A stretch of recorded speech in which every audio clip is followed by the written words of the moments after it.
বলিস কি রে গেলে পচা, ওর ঘরে হীরের নাম গন্ধ অব্দি পেলি না? তাহলে আর বলতেছি কি, হিরেগুলো কি বাতাসে পাক না মেরে উড়ি গেছে নাকি নাকি সত্যি সত্যি পুটির বাবারে ফেরত দিয়ে দিয়েছে? দূর, দিয়ে থাকলে পুঁটির বাবা এ কথা বলতো নাকি?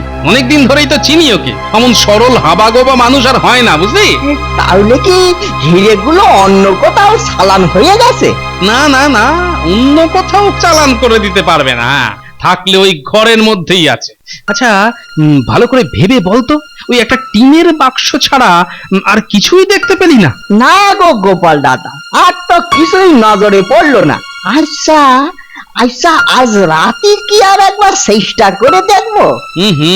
সে সুযোগ আর পাবি না রে কেলে পচা, আজই তো মহারাজ এর বিচারে বসবেন। আরে হেট হেট হেট হেট হেট হেট হেট হেট হেট হেট হেট হেট হেট হেট। আরে এই মাটির দলার সাথে এইটা আবার কি উঠে এলো রে? না না, দেখতে হচ্ছে তো। এগুলো আবার কি রে বাবা? উরে বাস, পাথরগুলোর কি ঝলকানি রে, চোখ যে একেবারে ধাঁধিয়ে যায়। নিশ্চয়ই কোনো দামি পাথর। আচ্ছা, হিরে নয় তো? শুনেছি হিরে থেকে এমন আলো ঠিকরে বেরোয়। ওরে বাবা রে, হিরে হলে কোথায় যাব রে? এ তো 7 রাজার ধন। আরে রামু, কেমন আছিস? জমিতে চাষবাস কেমন চলছে? আমাকে দেখে রামু কি একটা লুকিয়ে ফেললো না? গামছায় কি আছে রে রামু? না না, তেমন কিছু নয়, তেমন কিছু নয়। ওই একটু চিড়ে গুড়, যদি খিদে পায় তাই বউ দিয়ে দিয়েছে। ও, তা আমাকে দেখে লুকিয়ে ফেললি কেন? না না, ইয়ে মানে লুকোতে যাব কেন? এই এই এই দেখুন না, দেখুন না। তু চিড়ে গুড় আবার কি দেখবো রে? সোনা দানা হিরে জহরত তো আর নয়। আসি রে। উফ, খুব জোর বেঁচে গেছি। দেখতে পেলেই হাজার প্রশ্ন করতো, আর তারপর মহারাজকে গিয়ে লাগাতো। যাকে যাক, এখন আমাকে কিছু কাজ সেরে ফেলতে হবে। প্রথমে হরনাথ শ্যাকরার কাছে গিয়ে ভালো করে জেনে নিতে হবে এগুলো আসলে কি, হিরে না ঝুটা পাথর। স্বর্ণকার মশাই। জয় গুরু, জয় গুরু। কি ব্যাপার বলো, কিছু গড়াতে দেবে? না না, তাহলে বলছি কি এইগুলো একটু দেখে দেবেন? দেখুন তো এই পাথরগুলো কি? জয় গুরু, এ তো সর্বনাশের মাথায় পা। এই কথা কেন বলছেন? পাথরগুলো কি? জয় গুরু, আরে আরে পাথর বলছো কাকে? এগুলো তো আসল হিরে। হিরে? সত্যি বলছেন? জয় গুরু, জয় গুরু। 7 পুরুষের শ্যাকরা আমরা, তাই এ বিষয়ে আমার ভুল হতে পারে না। এগুলো হচ্ছে আসল হিরে। তা পেলে কোথায় এগুলো? জমিতে লাঙ্গল দেওয়ার সময় হঠাৎ মাটি থেকে পলার মুখে উঠে এলো। আশ্চর্য! হ্যাঁ হ্যাঁ, এ কি মানে এতগুলো হিরে! জয় গুরু, জয় গুরু, জয় গুরু। তুমি তো ভাগ্যবান হে। এগুলো আপনি কিনে নেবেন? আমি? না না, মানে এই হিরে কেনার সামর্থ্য আমার কোথায়? শোনো, আমি বলি কি, এগুলো নিয়ে মুর্শিদাবাদ চলে যাও। ওখানে খুব বড় বড় রত্ন ব্যবসায়ী আছে, ওরাই উচিত দাম দিয়ে এগুলো কিনে নেবে, কেমন? জয় গুরু, জয় গুরু, জয় গুরু। মুর্শিদাবাদ? হ্যাঁ, যত তাড়াতাড়ি পারো চলে যাও। নিজের কাছে এগুলো রাখা তো ঠিক নয়, কারণ এই কৃষ্ণনগরে গুণী চোর কেলে পচা আছে, জানো তো? কেলে পচা? হ্যাঁ, কেলে পচা। জানো তো, বাতাসেরও কান আছে। জয় গুরু, জয় গুরু, হ্যাঁ জয় গুরু। যদি বাতাসে ভাসতে ভাসতে এই হীরের কথা একবার কেলে পচার কানে চলে যায়, তাহলে জয় গুরু, মানে ভগবানের দান হাতের মধ্যে পেয়েও হারিয়ে যাবে। না না, তাই যাব। আমি কালই মুর্শিদাবাদে যাব। কিন্তু আজকে এগুলো কোথায় যে রাখি? জয় গুরু, জয় গুরু, জয় গুরু। এক কাজ করো, আজ এগুলো আমার কাছে রেখে যাও, কাল নিয়ে যেও। জয় গুরু, জয় গুরু। সেই ভালো, সেই ভালো।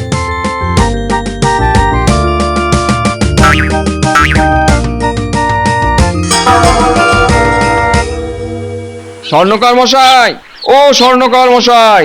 জয় গুরু জয় গুরু জয় গুরু।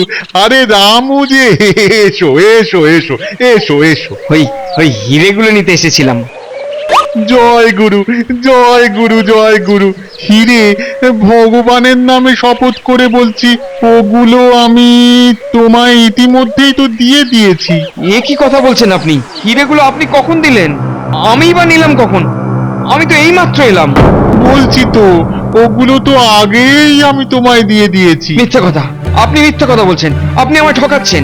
আমি যে মিথ্যে কথা বলি না বা কাউকে ঠকাই না, এ কথা কৃষ্ণনগর রাজ্যের সবাই জানে।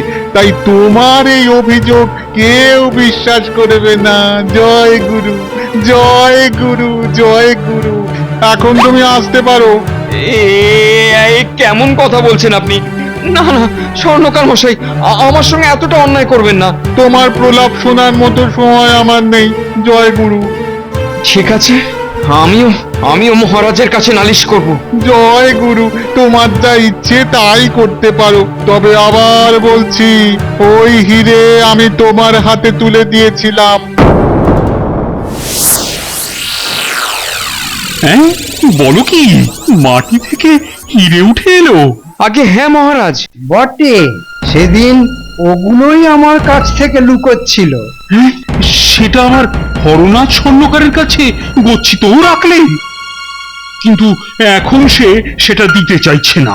শুধু বলল, ভগবানের নামে শপথ করে বলছি, ওগুলো আমি তোমায় দিয়ে দিয়েছি। যতদূর জানি হরনাথ শেখরা তো কখনো মিথ্যে কথা বলে না। আচ্ছা, তোমার কোথাও ভুল হচ্ছে না তো? মানে? মানে ও হয়তো দিয়ে দিয়েছে আর তুমি সেটা ভুলে গেছো। না মহারাজ, আমি আজই প্রথমবার ওগুলো ফিরিয়ে নিতে গেছিলাম। খুবই জটিল ব্যাপার। এসো এসো এসো গোপাল, এসো। আর তোমার জন্যই তো অপেক্ষা করছি। বাহ, পুটির বাবা দেখছি এসে গেছে। তা হরনাথ শেখরা কোথায়? মানে তুমি জানো সবকিছু? না, জানি না। ওই কাল পুটির কথায় কিছু আন্দাজ করেছিলাম। এখন জেনে নেব। আর পুটির বাবা কাল জমিতে লাঙল দেওয়ার সময় কতগুলো হিরে কুড়িয়ে পেয়েছে। রাতে চোরের হাত থেকে বাঁচার জন্য ও দু একদিনের জন্য হিরেগুলো হরনাথ শেখরার কাছে গচ্ছিত রেখেছিল। আজ আবার হরনাথ বলছে যে ওগুলো ফিরিয়ে দিয়েছে। হরনাথ অমন সৎ মানুষ, সে কি মিথ্যে কথা বলবে? মহারাজ, আমার মনে হয় পুঁটির বাবাই মিথ্যে কথা বলছে। কেন?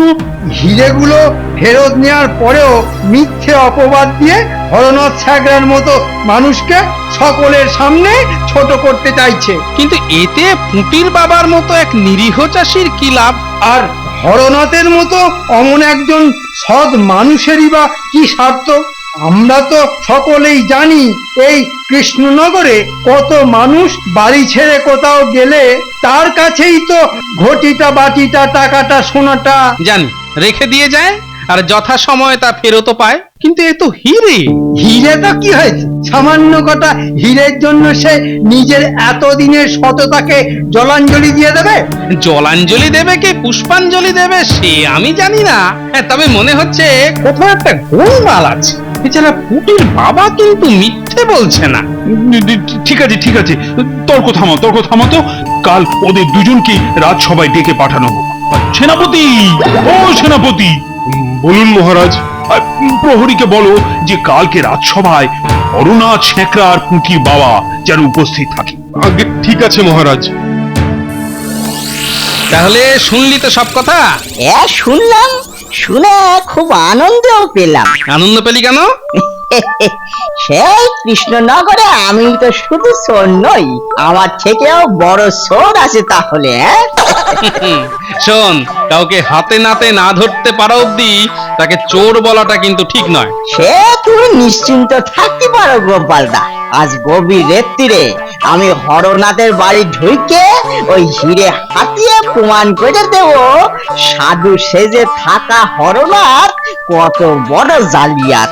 যদি সত্যি এটা করে দেখাতে পারিস তাহলে বুঝবো তোর কেরামতি। মহারাজকে বলে তোর পুরস্কারের ব্যবস্থা আমি করে দেব।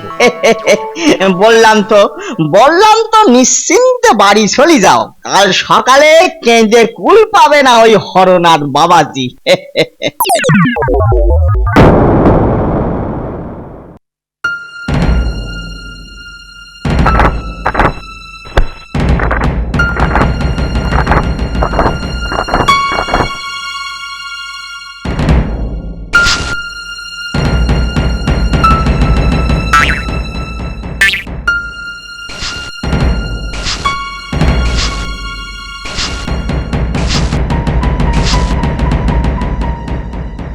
যাহ কলা, বাক্সে তো তালা মারা। ঠিক আছে, গুরুবিদ্যার জোরে ঠিকই খুলতে পারবো। ব্যাস ব্যাস, খুলি গেছে গো, খুলি গেছে। মনে হচ্ছে এই বাক্সতেই আছে। না, একবার পাশ ফিরেছে যখন, তখন ঘুম পাতলা হয়েছে। নাকে শেকড়ের গন্ধ শুকিয়ে দি। বাকি রাতটা তাহলে ওই মরার মতো ঘুমবে।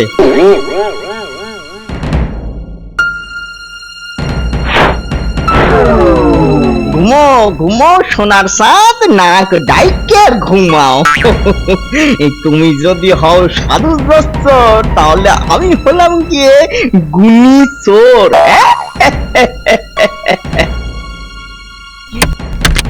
যাচ্ছলে এ তো শুধু কটা বাসন কোসন আর সামান্য কটা সোনা রূপার গয়না। এই হিরে কোথায়? হিরে না, ঘরের কোথাও তো হিরে নেই। সারা ঘরে তো একটা মাত্র বাক্স ছাড়া আর তো কিছুই নেই। না, ঘরের নিচেতেও কোনো গর্তে টর্তের দাগ নাই যার মধ্যে হিরে লুকিয়ে রাখবে। তাহলে কি হিরেগুলো হাওয়া করে দিয়েছে, নাকি সত্যি সত্যি পুটির বাবাকে ফেরত দিয়ে দিয়েছে? তোর খাটনিটাই মাটি হলো। আচ্ছা, এই টিনের বাক্সের জিনিসগুলো হাওয়া করে দেব? না, সেটা করা ঠিক হবে না। সেটা করা ঠিক হবে না। আজ আমি আর চোর কেলে পচা নই। আমি আজ গোয়েন্দা কেলে পচা। বলিস কি রে কেলে পচা, ওর ঘরে হীরের নাম গন্ধ অব্দি পেলি না? তাহলে আর বলতেছি কি, হিরেগুলো কি বাতাসে পাত না মেরে উড়ি গেছে নাকি সত্যি সত্যি পুটির বাবারে ফেরত দিয়ে দিয়েছে? দূর, দিয়ে থাকলে পুটির বাবা এ কথা বলতো নাকি? অনেকদিন ধরেই তো চিনি ওকে। এমন সরল হাবাগোবা মানুষ আর হয় না, বুঝলি? তাহলে কি হিরেগুলো অন্য কোথাও চালান হয়ে গেছে? না, অন্য কোথাও চালান করে দিতে পারবে না, থাকলে ওই ঘরের মধ্যেই আছে। আচ্ছা, ভালো করে ভেবে বলতো, ওই একটা টিনের বাক্স ছাড়া আর কিছুই দেখতে পেলি না? না গো গোপাল দাদা, আর তো কিছুই নজরে পড়লো না। আচ্ছা, আজ রাতে কি আর একবার চেষ্টা করে দেখবো? সে সুযোগ আর পাবি না রে কেলে পচা। আজই তো মহারাজের বিচারে বসবেন। তাহলে কি করা যাবে? না, উনি আর তুই চিন্তা করিস না, আমি না হয় একবার হরনাথের বাড়ি থেকে ঘুরে আসি। দেখো গোয়েন্দাগিরি করে কিছু বের করতে পারো কিনা।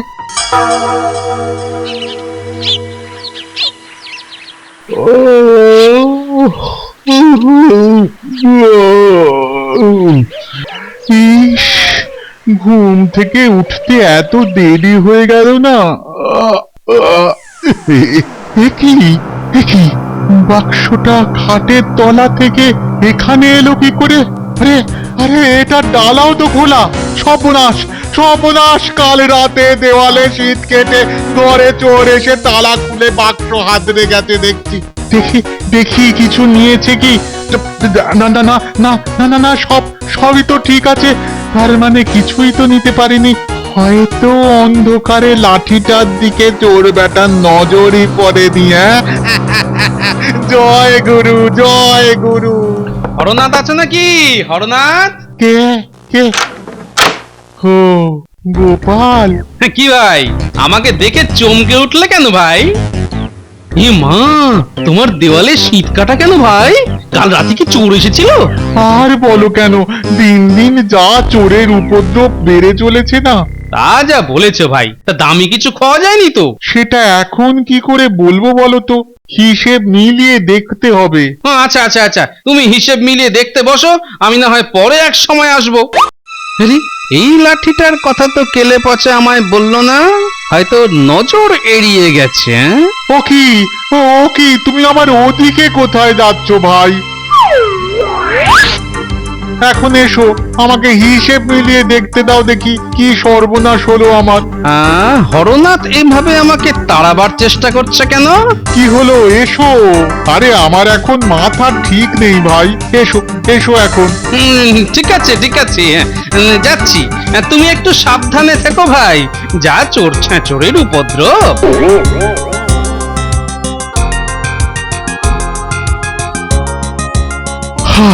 যাক বাবা, বাঁচলাম।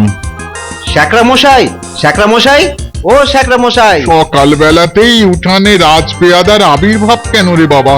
তাহলে কি রামু চাষি মহারাজের কাছে নালিশ করলো? কি জানে। হ্যাঁ, কি ব্যাপার? মহারাজের হুকুমে আজ আপনাকে রাজসভায় হাজির থাকতে হবে।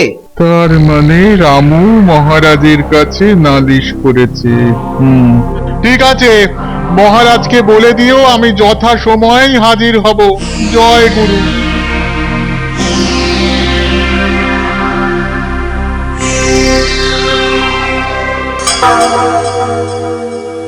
তা পুটির বাবা তো দেখছি হাজির, কিন্তু হরনাথ ছ্যাঁকা কোথায়? আরে তাকে খবর দেওয়া হয়েছে তো? হ্যাঁ মহারাজ, রাজপেয়াদাকে সে আসবেও বলেছে। জয় গুরু, আমি এসে গেছি মহারাজ। এসো এসো এসো এসো। হরনাথ, আর যার জন্য তোমায় এই রাজসভায় ডেকে পাঠানো হয়েছে, মানে তোমার নামে একটা গুরুতর অভিযোগ আছে। কি অভিযোগ মহারাজ? পুটির বাবা মানে আমাদের ওই রামু নালিশ করেছে যে তুমি তার হিরেগুলো নাকি ফেরত দাওনি। হায় ঈশ্বর, কপালে এই লেখা ছিল শেষকালে, পরের উপকার করতে যাওয়ার এই পুরস্কার। নিজের সপক্ষে যদি কিছু বলার থাকে তাহলে বলতে পারো। কি বলবো মহারাজ, অভিযোগ শুনেই যে আমি অবাক হয়ে গেছি। জয় গুরু, জয় গুরু, জয় গুরু। মহারাজ, পরের উপকার করা আমার একটা অভ্যাস বলতে পারেন, তাই কেউ যখন এসে আমার কাছে কিছু গচ্ছিত রেখে যায় আমি কখনোই না করতে পারি না। হ্যাঁ, সে কথা আমরা সকলেই জানি। তুমি গচ্ছিতও রাখো, আবার যে যখন এসে ফেরত চায় তখন হাসি মুখে তা ফিরিয়েও দাও। কিন্তু পুটির বাবা বলছে যে ওর মতিভ্রম হয়েছে মহারাজ। এটা ধরো, ভগবান জানেন ওর হিরে আমি ওকেই ফিরিয়ে দিয়েছি। মিথ্যে কথা মহারাজ, উনি আমাকে কিছুই ফেরত দেননি। জয় গুরু, কেন মিথ্যে কথা বলছো পুটির বাবা? আমার নামে এ অপবাদ দিয়ে কি লাভ তোমার বলো তো? ভুলে যেও না, দুনিয়ায় ধর্ম বলে একটা ব্যাপার আছে। মাথার ওপর থেকে ঈশ্বর কিন্তু সব দেখছেন, আজ অথবা কাল তিনি এর শাস্তি দেবেনই দেবেন। আচ্ছা পুটি বাবা, তুমি ভগবানের নামে শপথ করে বলতে পারবে যে ওই হিরে তুমি ফেরত দাওনি? পারবো মহারাজ, আমি ঈশ্বরের নামে শপথ করে বলছি, স্বর্ণকার মশাই আমাকে হিরে ফেরত দেননি। হরনাথ, তুমি কি ঈশ্বরের নামে শপথ করে বলতে পারবে? পারবো মহারাজ। ঈশ্বরের নামে শপথ করে বলছি, সমস্ত হিরে আমি পুটির বাবাকে ফিরিয়ে দিয়েছি। জয় গুরু, জয় গুরু। এ তো মহা সংশয় পড়া গেল। দুজনেই তো ঈশ্বরের নামে শপথ করে বলছে। এখন কি করে বুঝবো কে মিথ্যে বলছে আর কে বা সত্যি বলছে? মহারাজ, আপনার আপত্তি না থাকলে আমি কি হরনাথ সাকরাকে দু একটা প্রশ্ন করতে পারি? অবশ্যই পারো, অবশ্যই পারো। জয় গুরু, ঈশ্বরের নামে শপথ করার পরেও আবার প্রশ্ন কেন? সময় এলেই সেটা বুঝতে পারবে জয়গুরু। আচ্ছা হরনাথ সাকরা, এর আগে তো তোমায় কোনোদিন লাঠি নিয়ে হাঁটতে দেখিনি, তা হঠাৎ লাঠি কেন ভাই? কদিন যাবৎ পায়ে বড় ব্যথা হয়েছে রে ভাই, তাই বাধ্য হয়েই লাঠিটা ধরেছি। ভালো ভালো ভালো। খুব ভালো তা লাঠিটা একবার দেখি তো। ও কি করছো? ও কি করছো? হ্যাঁ, লাঠিটা এইভাবে কেড়ে নিলে কেন? বাহ, বেশ মোটা সোটা বেতের লাঠি তো, খুব মজবুত লাঠিটা, বুঝলে আমার বড় পছন্দ হয়েছে। এই লাঠিটা আমি নিলাম ভাই। না না না না না না না, এ লাঠি তুমি কিছুতেই নিতে পারো না। এটা আমার কাজের লাঠি, বড় কাজের লাঠি। খুব কাজের লাঠি? ঠিক আছে ঠিক আছে, হুবহু এরকম একটা লাঠি না হয় তোমায় আমি কিনে দেব, কিন্তু এটা আমি এখন নিজের কাছে রাখছি। খবরদার গোপাল ভাঁড়, ওই লাঠি না পেলে আমি কিন্তু রাজসভার মধ্যে কুরুক্ষেত্র বাঁধিয়ে দেব। ও কি হরনাথ, সামান্য লাঠি নিয়ে তুমি যে দেখছি লাঠালাঠি বাঁধিয়ে দিচ্ছ। লাঠালাঠি তো বাঁধিয়ে দেবেই মহারাজ, কারণ এই লাঠির মধ্যেই তো আছে ওর প্রাণ ভ্রমরা, তাই না জয়গুরু? খেলা জমে উঠেছে দেখছি।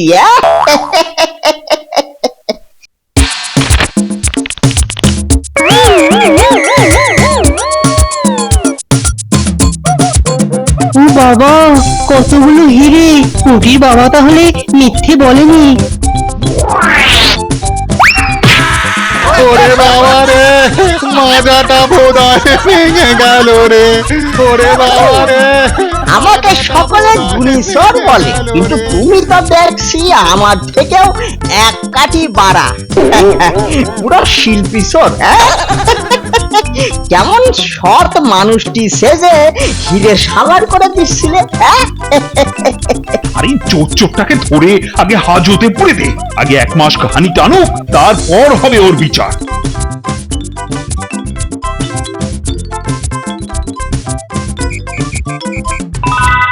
আচ্ছা গোপাল, তুমি কি করে বুঝলে যে হরনাথই এই দুষ্কর্ম করেছে? ওর ওই হাতের লাঠি যে আমার চোখ খুলে দিল মহারাজ।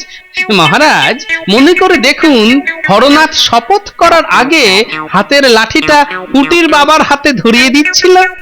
হ্যাঁ, মনে পড়েছে, শপথ শেষ হবার পর লাঠিটা আবার নিজের কাছে নিয়েও নিল। এই লাঠির মধ্যে ছিল হিরে, তাই লাঠিটা হাতে দেওয়া মানে সাময়িকভাবে হিরেগুলো দেওয়া হলো, তাই মিথ্যে বলাও হলো না। আসলে ধার্মিক লোক তো, তাই সুকৌশলে ধর্মকে পাশ কাটিয়ে চলে যাবার তালে ছিল, কিন্তু শেষ রক্ষে হলো না, হাটে হাঁড়ি ফেটেই গেল। ধন্য গোপাল, সত্যি সত্যি তুমি ধন্য।